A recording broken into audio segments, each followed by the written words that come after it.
Ladies and gentlemen, you might think it's early, but the time of the year has already arrived for the top 15 quarterbacks preseason rankings for the 2026 NFL Draft. I am joined today by my good friend Josiah J-Wack Gridiron today. How you doing, man? It's been a while. It's been a while. It has But been a while. necessarily it's been a while because, you know, not too much is going on, but I know you're working behind the scenes. I'm working behind the scenes. And yeah, so we have collaborated on this preseason quarterback ranking.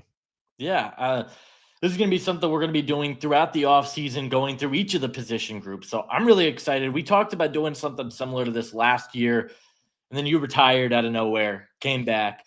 But we are back this year. I'm excited. Rehashing ancient history, I say. Well, I think this is my first time on the new channel, so it's good to be here. And this quarterback class is a lot of fun. I think there are a lot of guys that could potentially break out this year, have big seasons. There's a lot of guys that, I'm looking at my number 11 guy, Carson Beck, who maybe didn't have the greatest year in 2024, but 2025, I think he could have another stellar campaign. So I think there's a lot to really dive into with this quarterback class, and I'm really excited to get into it. 100%. I like where our rankings are because we're both not too egregious. You have someone on there that I don't. I have a couple guys on there that, you don't. So it's nice. It's a nice little balance. It's not like we're just going to be sitting here going, yes, Josiah, I agree with everything that you just said. And, Yeah. vice versa. Yeah. And there's obviously it's all subjective. There are a lot of guys that they could be on this list at the end of the year. I know I have Arch Manning. You do not have Arch Manning, but I think guys like Dante Moore, Ty Simpson, Julian Sand, those are all guys that I've got my eye on going into the year. But do you want to get started and go 15 through 11 and start talking about these guys? Yes. Well, first off, let's preface this by saying that I don't have Arch Manning on there because I don't think that he's great. Don't have Arch Manning on there because I don't think that he's going to declare. So the way that I do my rankings is I try and leave guys off of my rankings that I don't think are going to declare. So Darian Mensah is someone that's not going to be on my ranking because I don't think that he's going to declare. So I try and leave it as the season goes on. If Arch Manning comes out and he's like, yes, I am declaring, then obviously he'll be on my list. But yeah, I just try and go by, the guys that I know for a fact are most likely, or at least 75+% going to be there. So I'll start with the two guys that you don't have on there. So I do you just want to read them off and then we can kind of go through and go that way? Sure. So Luke Altmaier is my number 15. Caden Salter, 14. Taylon Green, 13. Josh Hoover at number 12. And then Rocco Becht, who I actually didn't know until maybe you didn't know this or maybe you did. He is former Jets tight end Anthony Becht's son. And I believe he is the head coach of the St. Louis Battlehawks now as well. So I didn't realize that either. But interesting little tidbit of information there. But yeah, I have a little bit of a different last five, but I feel like as we spoke about before we started recording, these are guys maybe like 12 past or guys that are in that late day 3 UDFA category right now. Because how many times do you see 15 plus quarterbacks taken in a draft? You don't really see it too often. So, but these are obviously susceptible to change. Yeah, definitely. My number 15, I've got Rocco Becht from Iowa State. At number 14, I've got Josh Hoover out of TCU. At number 13, former Tennessee quarterback Nico Iamaleava, now of UCLA. At number 12, I have Darian Mensah, former Tulane quarterback, now at Duke. And then at number 11, I've got Carson Beck, former Georgia quarterback, with my QB1 going into last year, now at Miami. Same. So let's go ahead and kind of get into the first guy here, Luke Altmaier. This is one of the guys that you have in your top 15 that I do not. So talk to us about Luke Altmaier, what you see and what you like about him. We were discussing it off camera because you said you have Luke Altmaier relatively low, and that's completely fair. I mean, he's not someone that's going to jump off the screen at you with tremendous arm talent or incredible size. I mean, we're looking at him right now, 6'2", around that 200 to 215 pound little area of weight there. But, I will say I mentioned it before. I'm not going to be making comparisons for every single quarterback, but Mhm. Luke Altmaier reminds me a lot of a Gardner Minshew type of player, someone that is a scrappy playmaker, doesn't have the craziest arm strength, but it is on time and is accurate. Someone that doesn't turn the ball over as well and is steadily improved over his time in college. That's a big thing for me. I'm looking at players, I'm looking especially at quarterbacks. I'm looking at ascending quarterbacks, guys that have not only put up decent numbers, but guys that have better numbers as their time goes on. So it looks like Luke Altmaier is really figuring it out. I believe, I don't remember off the top of my head if he is a fifth-year senior at this point or he's entering his fourth year. But regardless, I think this is a huge year for him. And, the Fighting Illini are a team that have produced quite a bit of NFL talent on both sides of the ball the last couple of Mhm. years or so. So I think this is a pivotal year for Luke Altmaier because he has significantly less talent on that Fighting Illini team. So if he's able to put up that 26-8 or around that like he did last year, I think we're looking at a quarterback that's probably going to make some noise around that day 3 category. Yeah, and I agree with what you said. I think the ball flies off his hand. I think he's got good arm talent. I think that he has good athleticism. They used him a lot on RPOs. He made good plays. And like you said, this is a guy that just doesn't turn the ball over, a 3.2% turnover worthy play rate, which I think is pretty fantastic. I just thought that his processing, I thought, really needed to improve. I felt there were a lot of times he was either staring down Zachary Franklin or Pat Bryant, and I just wanted to see his eyes improve, scan the field a little bit better. I didn't think he had an elite arm. I thought it was good. It wasn't great. I think he's a solid quarterback, like you said, in that day 3 sort of range. Ultimately didn't make my top 15. And another guy that ultimately didn't make my top 15 is Caden Salter out of Colorado. Talk to us about Salter, and obviously transfer from Liberty. He's headed to Colorado now, kind of in a quarterback competition with the true freshman Julian Lewis. So what do you like about Salter, and what do you think he could bring to the NFL level? Yeah, it's a funny thing. We spoke about this off camera where I said, it's funny I have someone in my ranking that might not even start. It's Yeah. going to be interesting to kind of go about that preseason process and see if Salter does end up starting or if he has a very, very short leash once the season does start. What I really like about Salter is if you turn on the tape, the footwork and the overall mechanics of his lower half of his body really, really speak to me. And that's something that we are blinded by the Liberty offense. We were blinded by it when it came to Malik Willis. Caden Salter is another player that 2 seasons ago had a tremendous year. Last year, not so much, but 2 seasons ago, he was elite in a lot of different categories. But Salter is someone that not only his lower half mechanics really speak to me, it's his overall playmaking ability, especially off platform. He has the arm elasticity to make any throw off platform at any level of the defense. And he's an intriguing prospect. He's someone that I think if he's drafted again, probably in that day 3, late day 3 range, he's someone that's going to be a little bit of a project. But I don't think that you draft him with that starting intention. But he has all the intangibles of someone that could be a very, very athletic and exciting quarterback at the NFL level. Yeah, I agreed with what you said about him being a playmaker. I think his pocket feel is phenomenal. I thought he kind of had that fifth sense where he sensed the pressure coming off the weak side and he was able to step up. He's able to extend plays with his legs, which I really, really liked from him. I just thought, obviously, you mentioned it. This past year, not great. I believe he had 15 touchdowns this past year to 6 interceptions, 14 turnover worthy plays. He just puts the ball in harm's way a lot. I felt like a lot of his big gains were due to yards after the catch. Felt like there were a lot of short passes, a lot of RPO offense. Similarly to Salter or to Altmaier, excuse me, I thought he was a one read quarterback and he puts the ball on the ground a lot. He had a Mhm. lot of fumbles on tape. I wanted to see a little bit more from him. Another guy that ultimately isn't in my top 15, but I do agree with you. Like the traits are there, the athleticism, the playmaking ability. And obviously, we saw Colorado had a quarterback drafted this year. They want to pass the football. They're allergic to running the ball, it seems. So maybe Dion can get the most out of Salter and he can play himself into that NFL conversation. But let's talk about a guy that we both have in our rankings, Josh Hoover out of TCU. I really was pleasantly surprised by Josh Hoover's tape. I thought he was really good. What did you see from Josh Hoover that, gives you some excitement about him at the next level? I like the ability to extend plays from Yeah. Josh Hoover. Another thing about him too, where is the placement of the ball, especially down the field, is something that I was very, very intrigued with too. Got a nice tight spiral. The ball just comes very cleanly out of his hand. And it's funny because you're looking at this picture right here.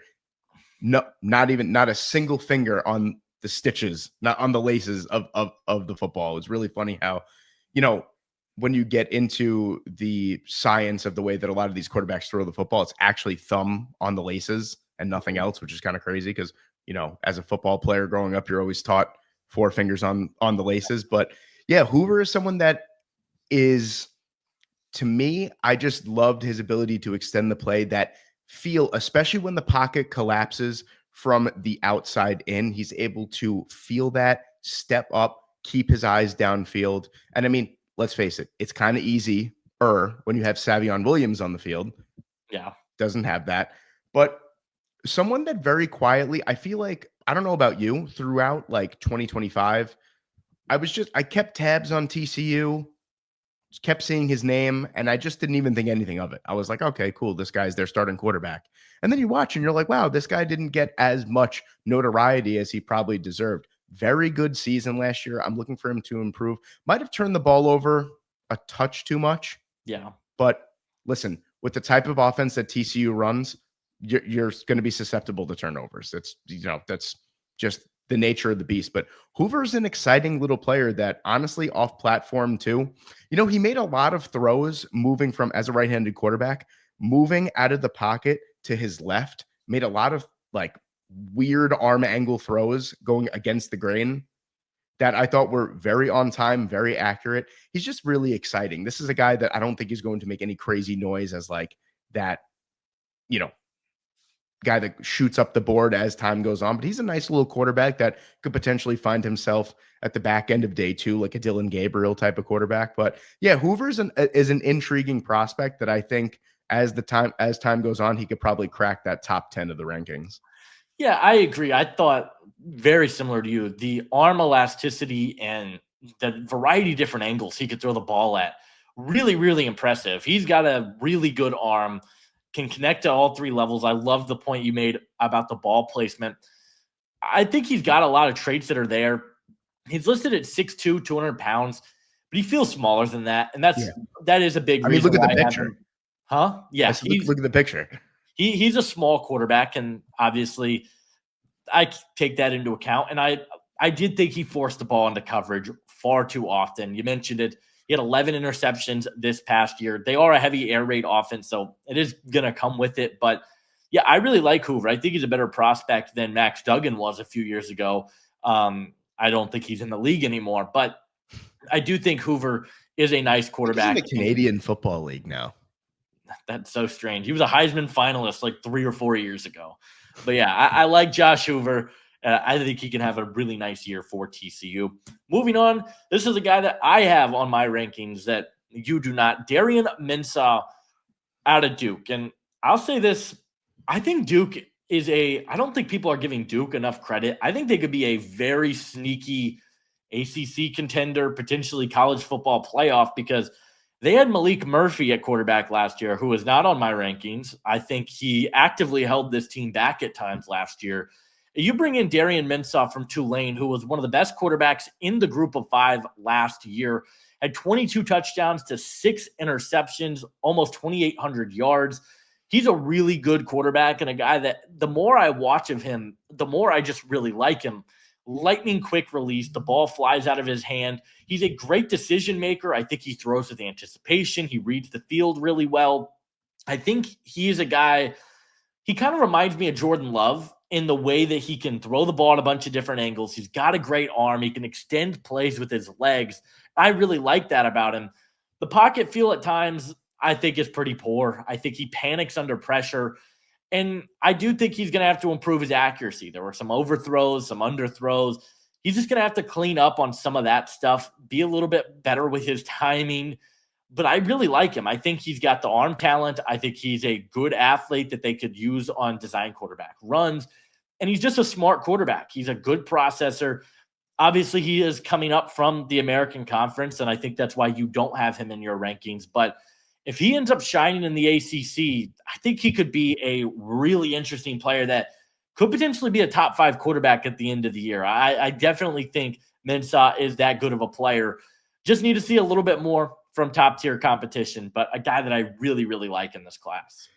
Yeah, from my standpoint, you pretty much nailed it on the head. One thing that I would like to see is how he steps up from the American to the ACC. And listen, the the terrified in the pocket or panicking under pressure could potentially be exacerbated by how strong the ACC is in terms of pass rushers this year. So if he deals with that relatively, on a decent level, I would say, especially like I just think of like Clemson and all the dogs that Clemson have on there. You know what I mean? Like you just think of all that. And but if he's able to mitigate that pressure and kind of figure his way out of the pocket and keep his head down the field and kind of clean up a little bit in terms of the pocket presence, I agree with you. I mean, all the tools are clearly there. He's a fantastic athlete, good arm, accuracy is pretty good on all 3 levels.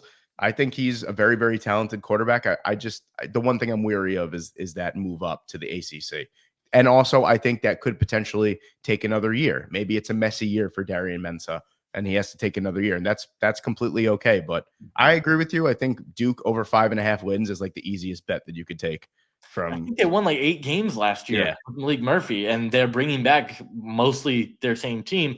One stat I wanted to point out with Mensah, of all the quarterbacks that we have in this video, Mensah is second in adjusted completion percentage at 75.7. So the accuracy is really good. I think he's going to have a really big breakout year for Duke. Another guy we both have, a late addition for me. I added him late in the process. It's Rocco Becht.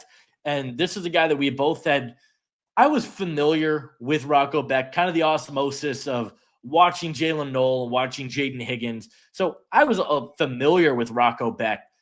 The guy's a gunslinger. He's a fun quarterback and a guy that I definitely think he's going to, I think, be at the very worst a good backup in the NFL. He's got good arm talent, really good athlete, I think. There's some traits there that are definitely intriguing with Rocco Becht. But I think my favorite part, he's so good at feeling pressure, feeling the rush. He's really, really hard to bring down, slippery, and he just knows how to extend plays with his legs. I think he's going to have a really nice career. But what do you like about Rocco Becht? I mean, you pretty much nailed it on the head. And I think I do have him ranked a little bit higher than, I do have him ranked a little bit higher than you do. I think the reason why he just kind of misses out on my top 10, the reason being that I think the creativity kind of lacks just a little bit from him. Rocco Becht seems like a very vanilla-based quarterback, and I'm very worried about Jalen Noel, Jaden Higgins being gone, what exactly is going to happen. But like you said, you're 100% right. He feels pressure well. He slips out. He's not easy, especially for his frame. He's not the biggest quarterback out there, but he's someone that is not easy to bring down. A very, very tough competitor as well. Maybe he gets that from Anthony Becht, who was a tight end in the NFL, his father. But yeah, I mean, really the only 2 things kind of keep him out of that top 10 realm for me is really just kind of maybe the lack of creativity. And then maybe the overall size, good size, not like that elite size like you're going to see from like a Fernando Mendoza or something like that.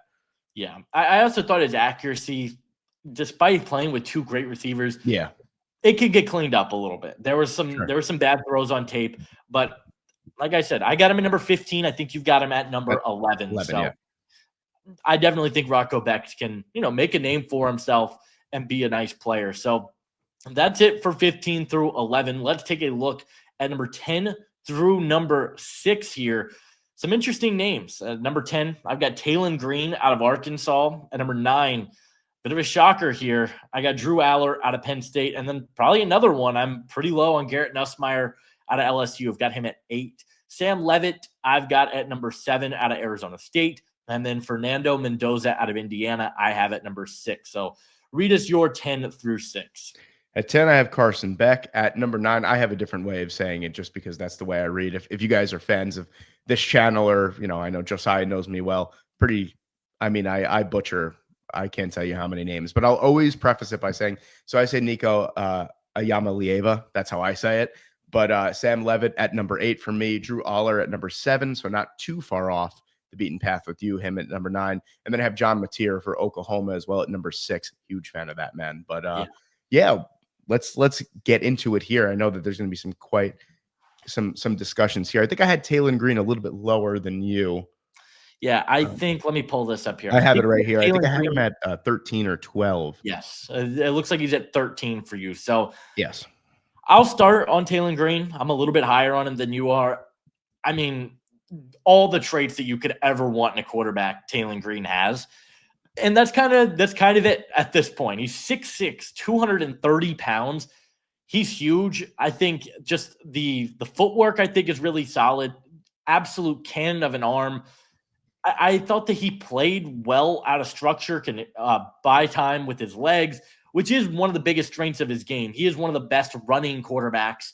Maybe not the best, but I would probably have him second best of all of these quarterbacks in this class. I think his ability to make plays with his legs, he can run with power. He's got great speed when he gets to the outside. And his numbers overall were pretty solid this past season for Arkansas. Ended up dealing with some injuries, got hurt. Turnovers are going to be a concern for him. He just puts the ball in harm's way a lot. The accuracy, very up and down. He's also 23 years of age, fumbled the ball. He's got a lot of areas that I think he needs to clean up in his game. But if we're talking from a pure trait standpoint, I think Taylor Green has what I want, the cannon of an arm. He'll be in year 2 with Arkansas. They always seem to have a breakout receiver. I have my eyes on Arkansas, and I think he can have a nice year. If he can clean up the accuracy, I definitely think he can be a name to watch in next year's draft. Yeah, I think the reason I agree with what you said, and you kind of accentuated my feelings towards him, being that I think Taylor Green has to figure out how to play the quarterback position. Yeah. I think he's a phenomenal athlete, and I think that's what he is. I think he's an athlete playing the quarterback position. And it's tough, especially at 23 years old. It's not like he's a raw 19-year-old out there going, oh, well, he just got to figure out how to play, with his body. I mean, like you said, from a trait standpoint, probably one of the best in the entire class, but puts the ball on the ground way too much. To me, doesn't really know how to play the quarterback position at an NFL level. And for me, I need to see some spurts of that. I can't just watch you run around the backfield for 10 seconds and then throw the ball 50 yards downfield and go, that's what I want to see in the NFL, because that's not going to happen. Very seldom does that happen at the NFL level. And I feel like that's what Taylor Green brings. I feel like he's a phenomenal college quarterback, or could be a phenomenal college quarterback. He's just someone that I don't see too many NFL plays out of at this point. Yeah, I think if he was 2 years younger, the conversation would be a lot. It would be way different. Sure. But absolutely. Yeah, he's 23 years of age. And I mean, I could see him being like the bigger version of Jalen Milroe, but Milroe is a better thrower than Taylor Green was. And that's saying something. And yeah, that's saying a lot. So I have Taylor Green right at number 10 just because I'm buying into the traits, but I definitely think I agree with you.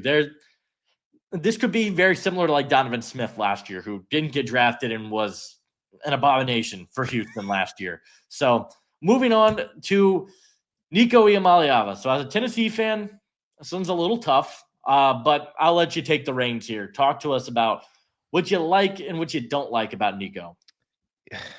I love so much of the athleticism.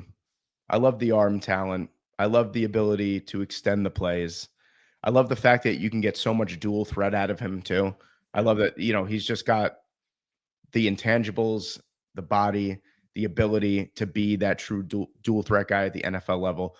I don't know. I felt like I like to use the term every time I saw a step forward. I feel like I saw 2 steps back with Nico. And I was waiting for him to really put it all together and have those consistent performances week in and week out. I don't think that he's going to be. I think UCLA was probably the perfect or one of the better landing spots for him. I agree. So I am hoping that he can make me eat my words to that extent, where I feel like, and just overall the consistency level just wasn't there. I don't know. I feel like for Nico, I feel like it's never let me drop back and see where I could put this football. It's let me drop back and see how long I could wait until I could run. Yeah. I agree with a lot of your sentiments. I think he has all the talent in the world. Yes. I mean, maybe the best arm talent in this class. The guy's just got a cannon it's attached to insane. his right arm. He's an incredible dual threat athlete. He's shifty in space. I agree with you. I think UCLA was a great landing spot for him because no expectations. I don't think anyone's really expecting him to be great. And from an NFL draft perspective, I think this is exactly what people wanted. It's really hard to gauge how good a quarterback is in a Josh Heupel system because they use the wide hashes and it's very simple. The Hendon Hooker effect. Yeah, but that also should be a little bit concerning at the same time for Nico because the offense was very favorable for him, and he just struggled. He had a lot of really up and down plays last year. I mean, the accuracy was all over the place. I so many missed opportunities for him last year that, he's got the defense, he's got the safety dropping, and he takes the shot.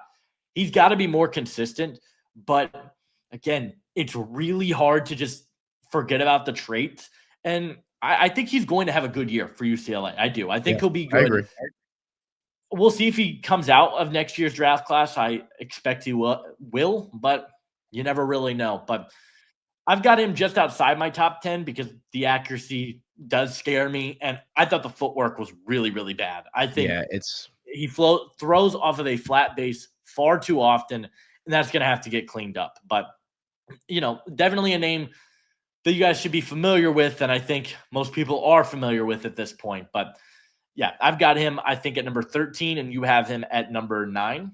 Yeah, I have him a little bit higher than you because, and it's funny because I'm more of the way that I base my rankings is I'm a little bit more of a what you see is what you get type of guy. I don't rely so much on traits as I know that traits are very, very has appeal, but I need to see a little bit of it in action. But Nico is just someone that, like you said, cannon of an arm, elite athlete.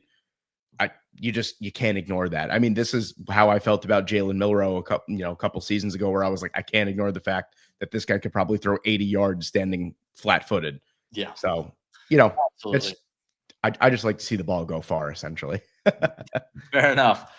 Carson Beck out of Miami. I'm gonna start here because I think a lot of people are gonna talk about Carson Beck and talk about the negativity.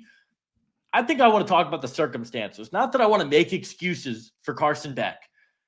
I think he was a lot better, though, than what a lot of people are going to lead you to believe and what the numbers are going to say. The interception rate, it's high. Yeah. Georgia couldn't catch the ball last year. No. Arian Smith, I do apologize as a Jets fan, had some of the worst hands I think I've ever seen in a college prospect. Dominic Lovett had a lot of drops. People will use the argument that he, was only good when he had Ladd McConkey and Brock Bowers. And look, I get that argument, but a quarterback needs good weapons to throw the football to, and he didn't really have that last year at Georgia. I think he's going to a perfect spot in Miami that just produced a Heisman finalist, just produced the number 1 overall pick. And I don't think the expectations are going to be as high as they were at Georgia. The guy still has, I think, one of the best processors in the class. I think he reads the field incredibly well. His eyes navigate the, move left to right really well. I think he's got good footwork. I think he's got a good arm. I wouldn't say he's got an elite arm. I think the area that he stepped back in the most, I thought the pocket feel was a lot worse this past year than it was the previous year. Too many sacks. Going to need to improve that. But, you got Francis Mauigoa protecting for your right side. He is in a perfect situation to succeed. I think I have him. Let me pull this up. I have him at number 11. And honestly, I think that's probably too low for Carson Beck. If I had to bet, I think he will jump back into the top 5 quarterback conversation at the end of the year. I'm really high on Beck this year. It is hard to erase some of the bad plays and big moments last year, but I'm very curious where you stand on Carson Beck right now. Yeah, one thing that I've always liked about Beck is the anticipation throws. He throws with a lot of anticipation, and that's something that you don't see too often, or at least if you see it often enough, it's not executed at a high level like Carson Beck does. There's a lot to like of Beck's game, also a lot not to like. It's going to be interesting to see how he moves over to Miami. That has been their offense has been stripped bare bones of weapons for the most part for now.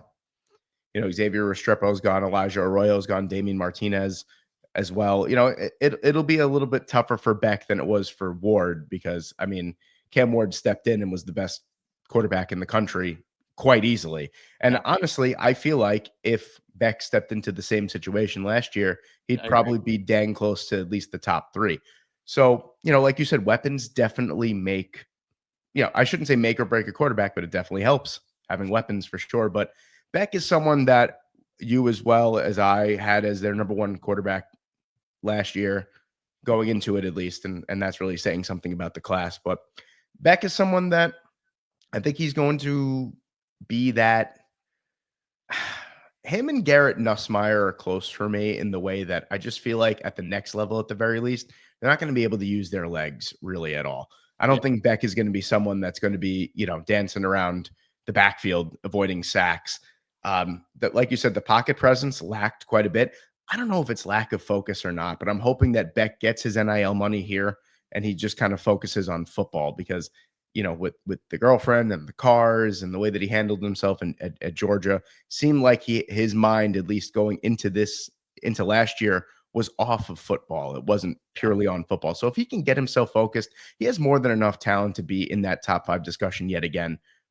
I just he needs a reset. I need to see it happen all again like it did in 2023. yeah, I absolutely agree with everything you said there. Moving on here, Sam Leavitt out of Arizona State. I love Sam Yeah. Leavitt. I think he might be the most fun quarterback in this entire draft class, outside of maybe John Mateer. But Sam Leavitt is awesome. Arizona State was awesome last year, and I think Leavitt has. If Leavitt was 2 or 3 inches taller, he might be the best quarterback in this class, in my opinion, because I think he's got good legs to make plays happen. Runs with a ton of toughness. Yeah. Go back and watch that Texas game. He was running through guys. I love the toughness that he plays with. I think he has good arm talent overall, good overall accuracy, and there's a lot to really like. His deep ball is not elite. A lot of overthrows on that front.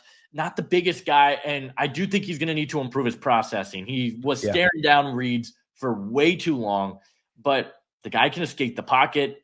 He's a good rusher. He's got good overall accuracy, and he just plays tough. I love that in a quarterback, and I think Leavitt has the traits to be that. Let's see if Arizona State can replicate their magical season they had last year. I tend to believe they will, and if that's the case, I think Leavitt could definitely be a first-round pick. Yeah, I'm gonna go off the beaten path with a couple things here. I love Levitt. I think he's going to be great, like you said. Right now, he's reminding me a little bit of Will Levis in the way that runs tough, plays extremely tough, almost to a fault sometimes. 1.1 turnover worthy play rate is, I think it was like second in the nation last year. But like you said, could that be to a fault? Is he a little bit too protective of the football? That could be as well. The deep ball, not that great. I think Levitt is a guy, especially if Arizona State replicate their success from last year. I think he's destined for the 2027 quarterback class. I just can't see, with all the question marks that he has, with all the good and all the intangibles that he does possess. Mm-hmm. I feel like that's as many questions as he has going into this year. So, especially if they replicate their success, if Jordan Tyson becomes a first round pick and he leaves, how is he going to be able to replicate his success? It's already going to be interesting to see what happens in that backfield with Cam Scatterbo gone. So, he's got a lot of questions to answer here. And right now, for me, at the very least, he's looking more like a Will Levis player than anything else. Yeah. Maybe without the cannon of an arm. But, those are the vibes that I'm getting from Sam Levitt right now. I'm hoping that we could see a ton, like you said, really fun to watch. Probably that Texas game was probably one of the best times I've ever had watching a college football game. Yeah. But again, he is someone that needs a lot of growth in a lot of different areas to be considered an NFL quarterback. But for the size wise and the toughness, he's more of a modern day guy, like that 6'2", 200 pounds.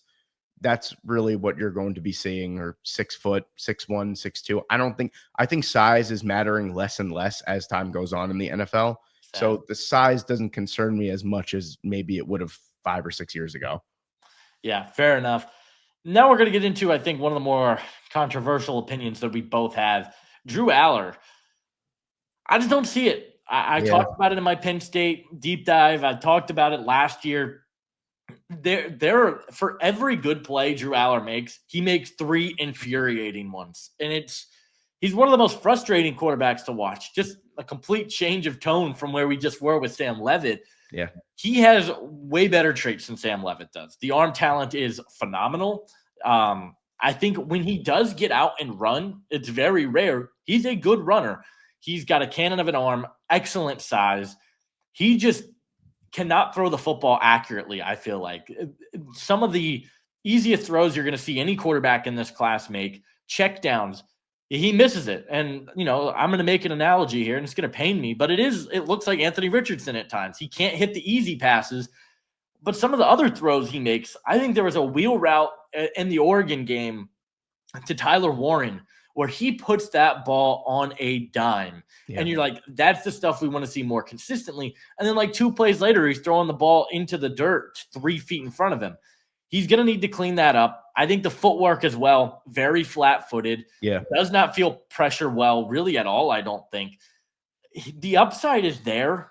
I just have not seen enough to really give me excitement about him. So I think I have him as my QB. Where do I have him? QB 9, which is going to be a really, really low for some people, but I just do not see it with Drew Aller.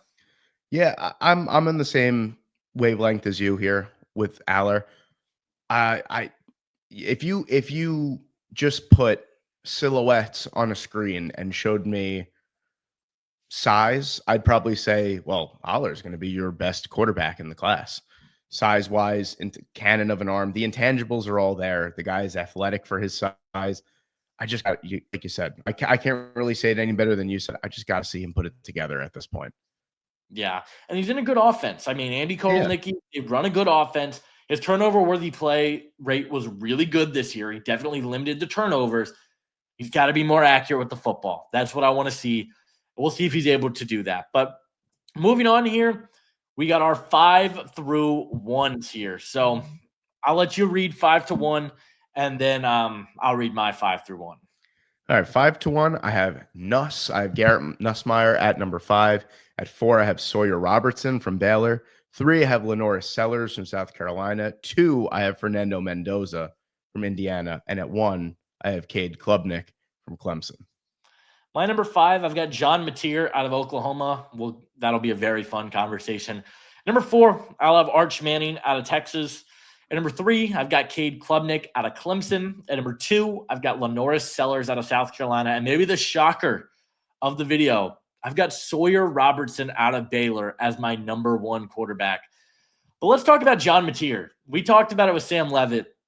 John Mateer, if Oklahoma is any good this year, I think John Mateer has a chance to be, and it's not just because he's a transfer from Washington State, but he's got a chance to be the number 1 pick. His athleticism is ridiculous, I think. He is awesome. The arm talent is phenomenal. The ability to extend plays with his legs, phenomenal. You're laughing. What's going on? He's just so fun to watch. It sounds like such a, anytime it was must-see TV anytime I was able to watch Washington State last year. I hope it carries over to Oklahoma. I really do, because in every facet of the game, John Mateer screams number 1 overall pick to me. I just need to see, kind of like how, like you said, with Washington State, when Cam Ward, we knew that from Incarnate Wood to Washington State to Miami, he had all the intangibles. He just had to put it together at a relatively high, at a prestigious program. And man, if Mateer can replicate anything that he did last year at Oklahoma, and he could lead them to 8, 9, 10 wins, I think we're looking at a shoe-in as a top 15 pick. He's just incredibly exciting. Maybe the caveat to Mateer for me would be, because he's exciting and I think he knows it, I think he takes far too many risks with the football, tries to play hero ball a little bit too much. If he could clean that up, play within himself, because he's a superstar in his own right, I think you're looking at someone that could be very, very highly picked in 2026. Yeah, he makes a lot of really good plays out of structure, but like you said, he tries to play hero ball too much, and I think it does hold him back. I will say, I hope Oklahoma has a good interior offensive line because I thought when interior pressure got to him, he really struggled to make good decisions. So, I mean, he's going to an SEC school, a prestigious one that has produced good quarterbacks, not in the Brett Venables era, but we'll see what happens because if John Mateer is good, I think he, like we said, I think he could be a number one Yeah. caliber pick because the traits are there and he's so fun to watch. So I've got him at number 5, I think, or I have him. Where do I have him? I have him, yes, at number 5. You have him at number 6. But we'll talk about Arch Manning. We'll do this conversation really quickly. I'll let Arch you. I was Manning, gonna say I'll let you take the reins because I said at the beginning why he's not on my ranking. I think Arch Manning, great athlete, great arm. There's a lot to really like. Limited sample size. This is a projection for me right now. But from what we saw, I know it was Louisiana Monroe and Mississippi State. But from what we saw from him last year, he gives me there's a lot that you saw on tape that should give Texas fans a lot of excitement. He's in a perfect offense to succeed. They want to run RPOs. They want to get their tight ends in the flat. He's a good decision maker.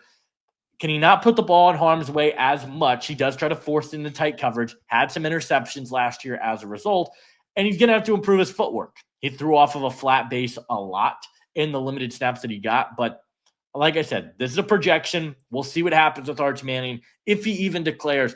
If Arch Manning does declare and he has the Heisman season that everyone thinks, I would bet a lock to go number 1 overall. Yeah.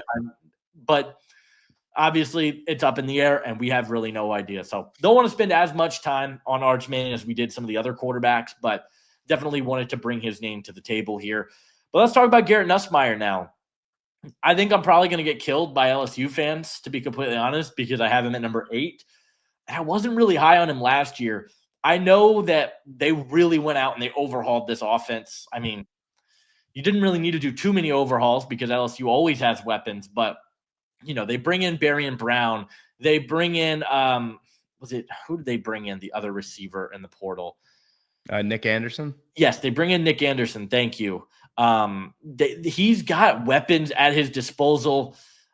The cannon of an arm is there. I love that. The ball flies off his hand. He makes quick decisions, goes through his progressions well, but I think the footwork and the accuracy need to improve. The accuracy, while it is good on paper, I think there were a lot of missed opportunities for him. He threw off his back foot way too frequently to my liking, and that's just a bad habit to get into at any quarterback. And he does have a gunslinger mentality. I've seen people compare him to Baker Mayfield, which I don't hate that comp at all. I think it comes back to hurt him, though. He forces the ball to reads that just aren't there. We'll see what happens. I mean, if LSU goes on this magical run, which it's very possible, we've seen it happen with 2 other LSU quarterbacks in the last 5 years, where they come back for their last year of eligibility and absolutely light the world on fire. Yes. I'm preparing for that to be the case with Garrett Nussmeier. These are my preseason rankings, and where I stand with Nussmeier right now is the footwork isn't great. He forces the ball into too many coverages, and I think he's got to improve his accuracy. So that's kind of my stance on Garrett Nussmeier as a player. Yeah, Nuss for me is a quarterback that if this was the 2006 NFL draft we were talking about, not the 2026 draft, he'd probably be the number 1 overall pick. Nussmeier is just a Matthew Stafford gunslinger type of quarterback. I think, whereas a lot of people think Matthew Stafford is anchored in the pocket, he's really not. He doesn't run. He can move around though. And I think Nuss is kind of a little bit of a lesser version of Matthew Stafford in that, right? Where I feel like he's just anchored in the pocket a lot. And that's a problem in today's NFL. You're not going to get from Nuss, you're not going to get that incredible athlete that could, run around the pocket or run around the backfield for 5 to 6 seconds. He's not a good extender of the play in that sense. But like you said, for everything else, I mean, I think the footwork is something that could be cleaned up at the NFL level with coaching. Quick release, rocket for an arm, good accuracy, good anticipation. I think as long as he has a season on par with last year, he's probably going to be someone that's going to be chosen very, very high. Yeah, I agree with that sentiment wholeheartedly. Now let's talk about your guy. I'll let you take the reins here on Fernando Mendoza because I thought I was high on him. You had him at number 2, so talk to us about Mendoza. The thing that stands out to me is the way the ball comes off his hand when he throws. I mean, that is just such an NFL quality release. Mhm. The whip, he's able to create such velocity. What a cannon of an arm. Good anticipation, puts balls in really good places, does not put the ball in harm's way for the most part. I'm excited to see what he does at Indiana. I mean, you could say, really, as long as he replicates what he did at Cal, or at least builds on it a little bit more, because Big Ten ball or whatever, you know what I mean? Like it's the same thing essentially. But yeah, Mendoza, I mean, 6'5", 220. He's got the ability to move around, extend plays, the eyes too. He's consistently, I mean, his head is on a swivel consistently back there, and he's got good weapons this year to work with. I'm just super high on this guy. The way that the ball comes out of his hand is something. As soon as I turned on the tape, I was like, "Whoa, wait a minute!" I think I tweeted it like 5 weeks ago when I was going through this. I was like, "Mendoza can sling the rock." I don't think that there's really any deniability about that. But I'm just super high on him, and I think that as long as he has a season like last year, good pre-draft process, there's no reason for me why he can't go top 5. I might sound crazy saying that, but No, I agree wholeheartedly. I think the guy is tough too. I mean, this guy was getting just destroyed in the backfield last year. The offensive line for Cal was not good. The weapons at Cal really weren't that great outside of Jack Injuries, who we'll talk about in the tight end rankings, I'm sure. He just you said it perfectly. Fernando Mendoza, the way he throws the football and the release and the way it flies off his hand, it's just different than other quarterbacks. I thought that he had elite ball placement as well. He can put the ball on an absolute string. And I also love the point that you made about his mobility. He is a way better athlete than he gets credit for. I thought he did a good job of extending plays with his and he legs. could. Yeah, he's a quarterback that's got great size. He can move. I thought that his pocket feel at times was bad, and he took way too many sacks, and that's really what it came down to for me. Also, threw off his back foot a lot. That's just something that I really weigh quarterbacks down on, is when they are throwing off their back foot and getting into those bad habits. I'm just naturally going to be lower on them. I still have Mendoza at number 6. You mentioned his eyes on a swivel. Maybe I got to put on a couple of other games. I was not seeing that on the games I watched. I saw a lot You of got to scary really hone numbers. in on.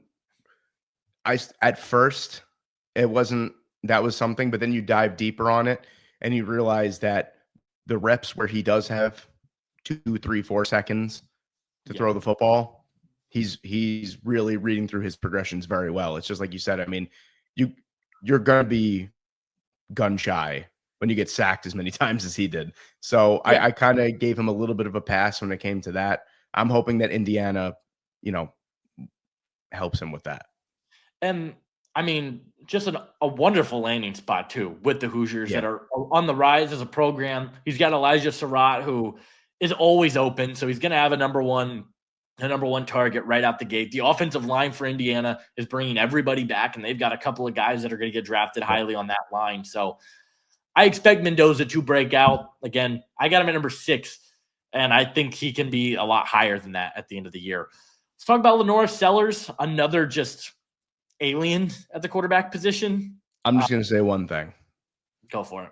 and this is the sentiment that I'm going to keep throughout the entire pre-draft process. Justin Fields on steroids. That's my Lenore Sellers take. Yeah. That's what he is to me. And I mean, at least not what Justin Fields is now at the NFL level. I'm saying like what Justin Fields was at the collegiate level. I love Lenora Sellers, and I just want to see Nick Harbor involved more in the South Carolina offense. Absolutely. I mean, Sellers, we talked about Nico having great traits, Drew Aller having great traits. Yeah. I mean, Lenora Sellers has those maybe times 5. I talked about how, who did I talk about it with? Taylor Green being one of the best running quarterbacks. I said he was number 2, and it's just behind Lenora Sellers, because Sellers is an unbelievable athlete out of structure. I mean, some of the plays he can make, he's super quick. He's shifty in the open field. Obviously, at that 240 pounds, he can run through guys, which you like, but it also scares you at the same time for the same reasons that Anthony Richardson being able to run through guys scares you at the same time. He's going to get a lot of Anthony Richardson comparisons. I get it. The size is very similar. He's got an absolute cannon of an arm. What I think he has over Richardson, though, he just sees the field a little bit better than Richardson ever did. I think his footwork is a lot better than Richardson's was coming out of Florida. And while I do think he needs to improve his eyes, improving at reading the field, and the accuracy still up and down. I mean, this is a guy that's only started one collegiate season. He's got all the traits in the world. I mean, if he declares next year and has the same season he had this year, he'll still be a top 5 pick. I just think people are going to fall in love with the traits. And so I mean, I love Lenore Sellers. I think he's a really, really good quarterback. I've got him as my number 2 in the class. You got anything else to add? No, that was my sentiment. That was it. All right. I'm sold on Lenore Sellers. So yeah, I think he's going to be awesome. Yeah. We'll talk about my guy, my number 1 quarterback in the class, probably to the shock of everybody. I want to hear you on this. Yeah, I think Sawyer Robertson is an awesome quarterback, and I get it. He has a very limited sample size. I think he started most of the games for Baylor last year. I think Daquan Finn was the presumed starter going into the year.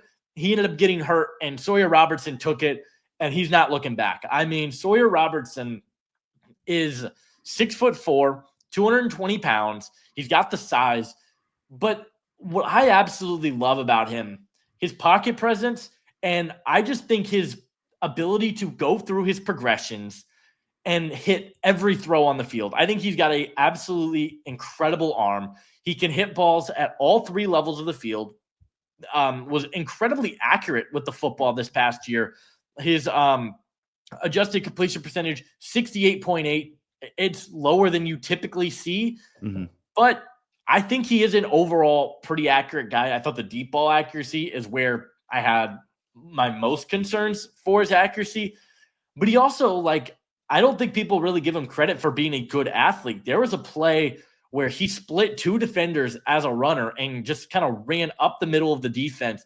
He has that in his game. He's got great pocket feel. He goes through his progressions better than I would say any quarterback in the class. He's got an incredible arm, and he's also only played he's only had 1 full year.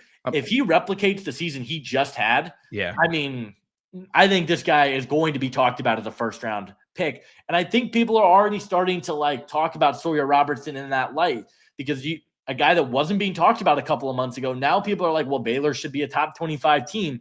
It's because of Sawyer Robertson. I think he's an awesome player that is just going to continue to get better. I will say, I'm glad that you mentioned the deep ball accuracy.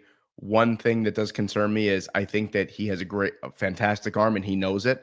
I want to see more touch, especially on those deep passes. I need to see a little bit more air under it. Yes. And I think that's what kind of separated me. I mean, I think 4 was like what you said with Fernando Mendoza for you and then me. I kind of feel with Robertson. I thought I was high on Robertson. I mean, you obviously very, very high, but that's just the one concern for me. I need to see just a little bit more air under those deep passes, because he could do it. Yes. It's not like he can't do it. Just a little bit more air, let those receivers run under it, and you got someone that it could potentially take Baylor as a sleeper playoff team and be a sleeper first-round pick. Yeah, and I'm glad you mentioned the conversation about his touch, because that was something I definitely noted as well. Just put a little bit more air under it, but I think, he's got weapons at Baylor. They're returning pretty much the entire same team that was really, really good in the second half of last year. So if they can replicate that, just remember the name Sawyer Robertson. But at number 1 for you, at number 3 for me, and our final quarterback in today's rankings, Cade Klubnik. Talk to us about Cade Klubnik and what you like about him. I love, as I mentioned earlier before, I love seeing the growth in a quarterback from one year to the next. Cade last year really kind of blew the expectations out of the water. 28 big throws, I believe, was like I think it was 5th. Big time throws was 5th in college football last year in that realm. Someone that just overall, all across the board, you look at completion percentage, yards, turnover ratio, touchdowns, even rushing the football. Yeah. I mean, he was just a completely different player from 2023 to 2024. I mean, he was phenomenal last year. Again, he's getting an offense this year that is loaded with talent. Yeah. So I don't really expect to see much of a change. I want to see just a little bit more growth. I want to see a Heisman level season for Cade Klubnik, but he goes through his progressions well. He doesn't put the ball in harm's way too often as well. Senses pressure good. I'd like to see it a little bit better. You know, there are some games where he just it seems like he's almost lost back there. But when he's good, he's really good. When he's bad, it's really bad. But I want to see a little bit more consistency with the feel, with the pocket presence, with the ability to he's got the ability to extend the plays. I want to see it a little bit more often. I want to see him use his legs a little bit more often, as crazy as that sounds. But Cade has all the makings of a Heisman number one overall pick type of player. He really does. And I didn't see that 2 years ago. But last year, that growth, really maturing as a football player. The football IQ last year was, like I said many times, a completely different player. And as Yeah. long as Cade can continue to ascend that way, and if Arch Manning does not declare, I think Cade Klubnik is the lock as the number one overall pick. I agree with everything you said about Cade Klubnik. Just the growth. I'm with you. 2 years ago, I thought Klubnik was fine. I thought he was okay.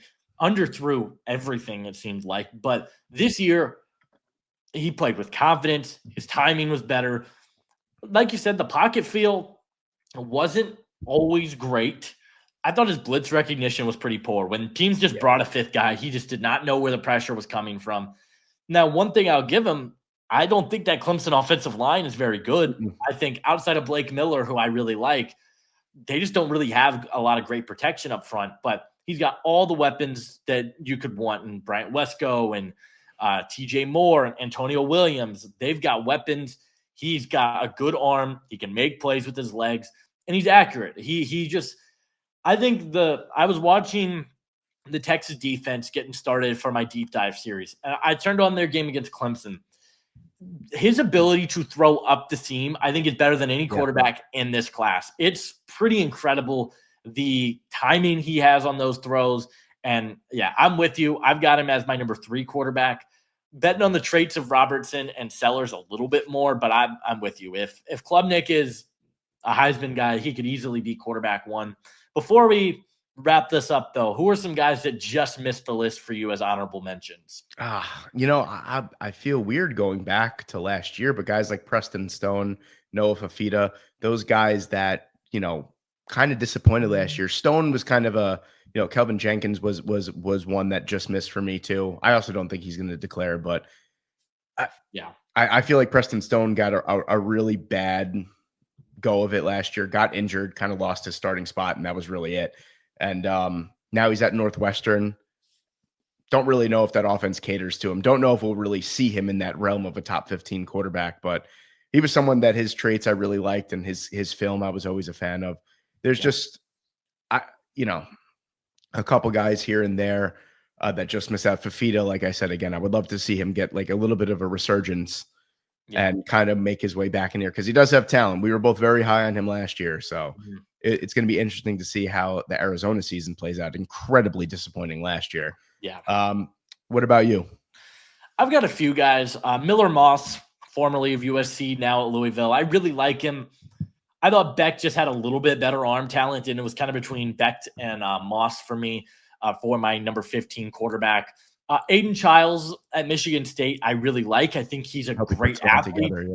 Got to put it together. Same thing with Avery Johnson, great athlete that just doesn't know how to play the quarterback position right now. I'll share that same sentiment on Eli Holstein. I think he's good. The accuracy's all over the place. Kevin Jennings as well. And then one sleeper I'll throw out there, Anthony Calandria from Virginia, now at UNLV.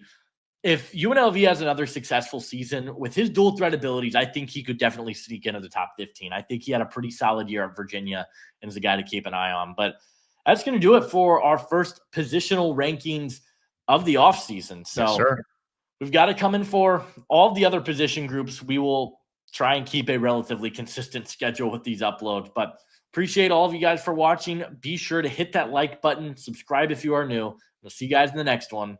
Adios.